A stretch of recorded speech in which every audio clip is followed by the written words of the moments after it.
बिकता तो दूध है, लेकिन दूध के साथ में पानी भी बिक जाता है, वो अपने ही भाव बिकाता है। चल, और जब लोगों ने दूध खरीदा, खरीद करके वो अग्नि पर जलाया, उसको छान के गर्म किया, तो यहां तक तो दूध का प्रेम था। अब देखिए पानी का प्रेम।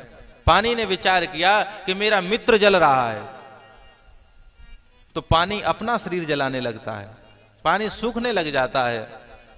तो दूध ने विचार किया, अरे मेरा मित्र जल रहा है, तो उसे क्रोध आया और उसने कहा कि मैं अग्नि खत्म कर दूंगा, मैं इसको अग्नि ही नहीं जलने दूंगा, तो ये मेरे मित्र को कैसे जलाएगी। और वो उफनता है, बाहर निकलता है क्रोध में, कहता है मैं पगनी को बुझा दूंगा। लेकिन लोग बड़े होशियार, या तो पानी का छींटा मार देंगे या गैस कम कर देंगे, चूल्हा कम कर देंगे।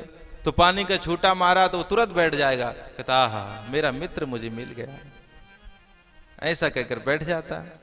लेकिन लोग बड़े होशियार, वो मध्य आंच करके उसे उबाल देते, एकदम सुखा देते हैं। तो दूध कहता है मैंने अपने मित्र को खो दिया, इसलिए मैं अपना नाम चेंज कर रहा हूं। तो दूध से वो खोआ हो जाता। ऐसा प्रेम है। लेकिन अगर इसी दूध पानी में गर्म में उबलते हुए में कहीं कोई नींबू निचोड़ दे, तो महाराज दूध और पानी दोनों अलग हो जाते, फिर एक नहीं होते हैं। यह महाराज इनका प्रेम है। तो जब वो एक नहीं होते हैं, तो ये खटाई क्या है? ये कपट की खटाई है। जब दो प्रेमी होते हैं तो इनके बीच में कपट नहीं होना चाहिए। अगर कपट होगा तो वह प्रेम ज्यादा समय तक टिकेगा नहीं।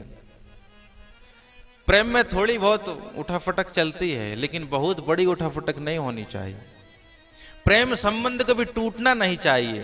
प्रेम एक धागा की भांति होता है। धागा कैसा होता है? कच्चा सूत का धागा होता है। अगर उस पर ज्यादा तनाव दोगे तो टूट जाएगा, और जब टूटेगा तो फिर वो एक नहीं होगा। और अगर उसे एक करोगे तो गांठ लगानी पड़ेगी, और गांठ लगाओगे तो उसमें स्पष्ट हाथ घुमाओगे तो समझ में आता है कि इसमें गांठ लगाई गई, अर्थात यह एक नहीं है, इसे एक किया गया है। तो एक नहीं है तो फिर अलग अलग हो जाएगा वो।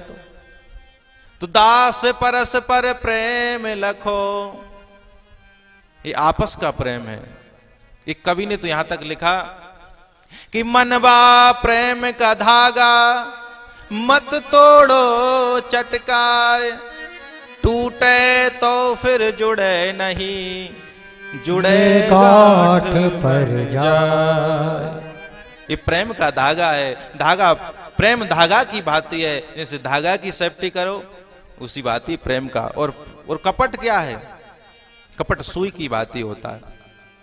आप सुई को कितने ही कपड़ों में अंदर दबा के रखो, उस पर बाहर पड़ेगा, वो बाहर निकल ही जाएगी। वैसे ही जो कपट है, आप उसको बचनों के कपड़े में बांध कर कितना ही अंदर रखो, लेकिन ये वाणी के माध्यम से कभी न कभी निकल ही जाएगा। तो ये प्रेम की दुनिया अलग है महाराज। प्रेम में कपट जायज नहीं है। प्रेम में थोड़े बहुत झगड़े होते हैं, लेकिन इतना नहीं होना चाहिए कि उसमें कपट आ जाए। कपट से सब सत्यानाश हो जाता है।